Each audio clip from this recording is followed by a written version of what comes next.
सुन रहे हैं एक audio series baby by chance, प्यार और धोखे से भरी एक बहुत ही रोमांचक लव स्टोरी। पिछले एपिसोड में हमने जाना किस तरह मोहित के कहने पर कुशल रोशनी के सोशल मीडिया पर छानबीन करता है और कुछ न पाने पर वो डिसाइड करते हैं कि एक प्राइवेट इन्वेस्टिगेटर को नियुक्त करना चाहिए। तो चलिए अब हम आपको आगे का हाल बताते हैं। हम यानी मैं आरजे नवनीता और इस कहानी के लेखक मनोज आपके अपने एस एफएम पर।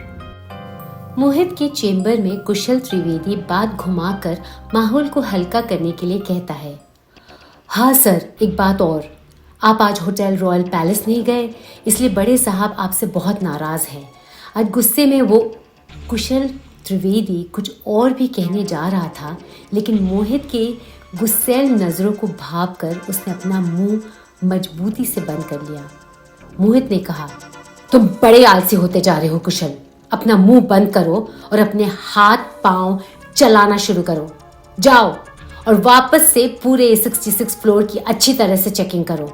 मेक श्योर कि यहाँ एक भी माइक्रोफोन मौजूद ना हो।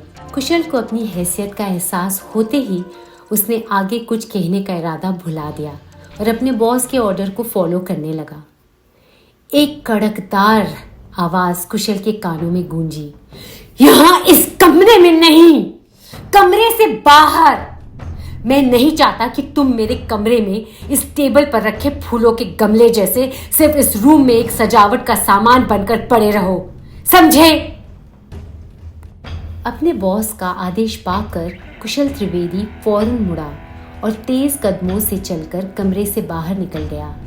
मोहित की जबरदस्त और दमदार आवाज ने कुशल के बाहर जाते हुए कदमों को एक बार तो लड़खड़ाने पर मजबूर कर ही दिया था, लेकिन फिर भी उसने मुड़ कर नहीं देखा और कमरे से बाहर जाकर ही रुका। वहां जाकर चैन की सांस लेते हुए उसने धीमी आवाज में कहा, शुक्र है बॉस ने मुझे सिर्फ आज गमला कहा और कमरे से बाहर निकलने को कहा। अगर कचरा कहते तो शायद कूड़े के डब्बे में डालकर इस बिल्डिंग से बाहर ही निकाल फेंकते। अपने काम करने के अंदाज से मोहित अक्सर लोगों को नाराज कर दिया करता था, जिससे लोगों के अंदर उसके प्रति गुस्सा और नफरत पैदा होना स्वाभाविक था। लेकिन कुशल त्रिवेदी को अब इस स्वभाव का एहसास हो चला था, इसलिए अब उसे अपने बॉस का बिहेवियर बुरा नहीं लगता था। कहा जाए तो उसे मोहित के रूड बिहेवियर को झेलने की आदत सी पड़ गई थी। उधर बाहर रिसेप्शन में गुस्से में तिलमिलाई हुई रोशनी की कमर में अचानक से तेज दर्द उठा। कमर में दर्द हुआ तो उसको फिर ये ख्याल भी आया कि वो इस मोहित कुकरेजा की कंपनी से विदाई तो ले लेगी, लेकिन फिर जाएगी कहाँ? अगर नौकरी नहीं रही तो फिर टीना के फ्लैट का भाड़ा कैसे भरा जाएगा? वो कहाँ रहेगी और अपनी बाकी की जिंदगी कैसे काटेगी? अच्छी नौकरी जल्दी से मिलती भी तो नहीं है। उसकी इस चिंतामय परिस्थिति में वह अनजाने में अपनी कमर को सहलाए ही जा रही थी कि अचानक से एक आवाज आई, मिस गमला, हाउ इज योर कमरा?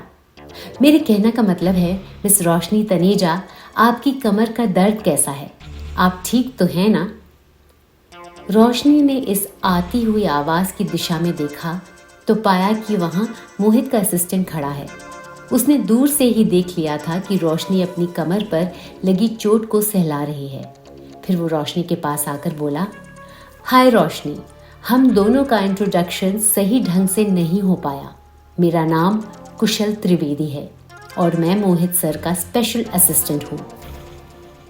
कुशल त्रिवेदी ने स्टाइल से अपना परिचय दिया और रोशनी से हाथ मिलाने के लिए उसकी तरफ अपना हाथ आगे बढ़ाया, लेकिन रोशनी ने उससे हाथ नहीं मिलाया और उसकी तरफ अपनी पीठ कर ली। यह देखकर वो आगे बोला, आप इस बात को समझने की कोशिश कीजिए कि आपको और मुझे जब एक ही बॉस के अंडर में काम करना है तो बेहतर यही होगा कि हम दोनों में अच्छी तालमेल बनी रहे।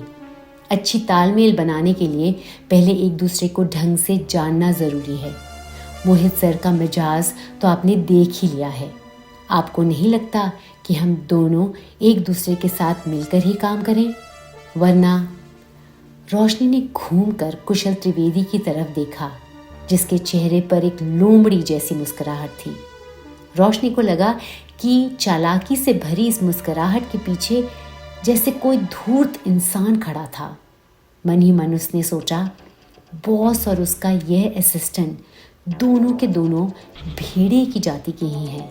एक पागल कुत्ता है तो दूसरा धूर्त लोमड़ी। कुशल त्रिवेदी ने रोशनी के शक्ल पर अपने लिए जो नफरत देखी उसे भाप कर उसने कहा, मिस तनेजा, आप चाहे इस बात से सहमत ना हो, लेकिन आपको यह बात समझ में आ जानी चाहिए कि मैं मिस्टर कुकरेजा का प्राइवेट स्पेशल असिस्टेंट हूँ और आप उसकी ऑफिस में पर्सनल असिस्टेंट। इसलिए प्रोफेशनलिज्म का तकाजा है कि हमें एक दूसरे का ख्याल रखना ही पड़ेगा। रोशनी ने मन ही मन सोचा, मैं तुम्हारा ख्याल रखूंगी? ये बात तुम्हारे जहन में भी कैसे आई मिस्टर त्रिवेदी? तुम्हारा ख्याल रखने से बेहतर होगा कि मैं एक सांप को पाल लूं, आस्तीन का सांप कहेगा। फिर गुस्से से उसने कुशल से कहा, मैं आपका ख्याल रखूंगी? ये बात आपने सोची भी कैसे मिस्टर त्रिवेदी? आप अपने काम से काम रखें, ओके? और मुझे अपना काम करने दीजिए। और हाँ, मुझे परेशान करने की कोशिश बिल्कुल भी मत कीजिएगा। फ्यूचर में मुझे क्या करना है, कैसे काम करना है, ये मुझे आपसे सीखने की जरूरत नहीं है। मुझे अपना काम करना आता है। रोशनी अपनी नाराजगी भरी बातें कहती चली गई, क्योंकि इस बात का एहसास तो उसको हो ही गया था कि कुशल मोहित का पक्का चमचा था, वरना अंदर जो उसके साथ घटा था उसे देखकर कोई भी सभ्य आदमी मोहित की बेहुदा हरकत को देखकर आपत्ति करता। उसे तो यह तक भी लग रहा था कि यह सारी बातें जो कुशल उससे बोल रहा था वो सिर्फ उसे चिढ़ाने और नीचा दिखाने के लिए थी। उसे शक तो ये भी था कि मोहित ने ही उसे ऐसा करने के लिए प्रोत्साहित किया होगा।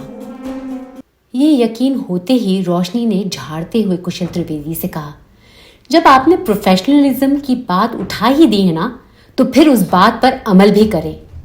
मुझसे सोच समझ कर बात करें, ओके? मेरा नाम रोशनी है, कोई गमला या कमला नहीं है। बेहतर होगा कि आप मुझे मेरे नाम से ही पुकारें। मुझे आपका ये बेहुदा मजाक बिल्कुल भी पसंद नहीं आया। आइंदा से इस बात का ख्याल रखिएगा, अंडरस्टूड? मैं कोई ऐसी गहरी लड़की नहीं हूं जिसे आप लोग जब चाहे तब जलील कर सकें। बेहतर होगा कि आप अपनी मर्यादा का पालन करें और मैं अपनी मर्यादा का। मुझसे आगे से फ्लर्ट करने की कोशिश ना करें, ओके? वरना मुझे आप जैसे लोगों से डील करना अच्छी तरह से आता है। ऐसा लग रहा था कि रोशनी अपने अपमान का बदला मोहित की बजाय कुशल त्रिवेदी से लेने पर तुली थी। कुशल त्रिवेदी रोशनी के इस गुस्से भरे रूप को देखकर मन ही मन मुस्कुरा रहा था। फिर जो बात रोशनी ने कही उसे सुनकर तो उसके होश ठिकाने लग गए। रोशनी ने मोहित कुकरेजा के चेंबर की तरफ इशारा करके कहा, ये सारी बात जाकर अपने उस पागल बॉस को भी समझा देना मिस्टर स्पेशल प्राइवेट असिस्टेंट। उनसे कह देना कि अपने सनकीपन को काबू में रखें, वरना उन्हें मैं ऐसा सबक सिखाऊंगी कि पैरों के साथ साथ अपनी जुबान से भी लाचार हो जाएंगे। अचानक कुछ सोचकर कुशल त्रिवेदी एक्साइटेड हो उठा। अब आप सोच रहे होंगे कि कुशल त्रिवेदी रोशनी से ऐसी जली कुटी बातें सुनकर एक्साइटेड क्यों हो गया? तो इसका जवाब तो हम आपको इस धुएंधार ऑडियो सीरीज के अगले एपिसोड में ही देंगे। तब तक के लिए बने रहिए मेरे यानी आरजे नवनीता और इस कहानी के लेखक मनोज के साथ, और सुनते रहिए ये मजेदार ऑडियो सीरीज बीवी बाय चांस आपके अपने एस एफएम पर।